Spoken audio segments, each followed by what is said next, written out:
सूरज को क्या पता चांद क्या होता है, अरे सूरज को क्या पता चांद क्या होता है, धरती को क्या पता आसमान क्या होता है, धरती को क्या पता आसमान क्या होता है, जो रोड पे भीख मांग कर खाते उसे क्या पता संविधान क्या होता है, जो रोड पे भीख मांग कर खाते हैं उसे क्या पता संविधान क्या होता है।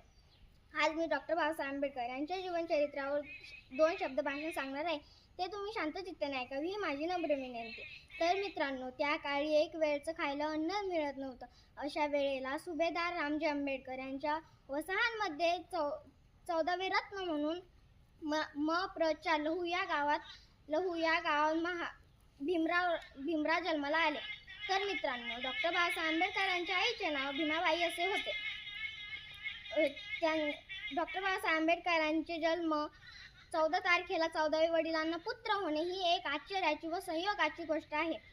जेव्हा ते शाळेत जाऊ लागले तेव्हा शाळेतील पोर त्यांच्यापासून दूर दूर बसायचे, कारण डॉक्टर बाबासाहेब आंबेडकर हे एक खालच्या जातीचे होते. अगोदर खालच्या जातीला शूद्र समजायचे. अंगाला हात लावला की ते पुन्हा अंघोळ करायचे, पण डॉक्टर बाबासाहेब आंबेडकरांनी हे निमूटपणे सहन केले. त्यांनी ब्राह्मण शिक्षक सुद्धा त्यांना शाळेत बसू देत नव्हते.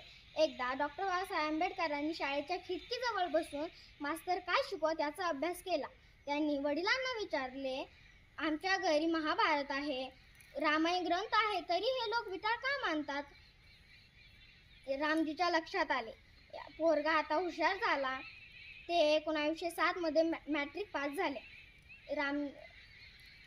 भीमराव जवान झाले हे लक्षात येताच रामजींनी रमाबाई या नावाच्या मुलीसंग 1908 मध्ये त्यांचा विवाह केला. तर मित्रांनो, आता मी जास्त न बोलता माझे भाषण येथे संपवते. जय हिंद, जय भारत, जय भीम. धन्यवाद.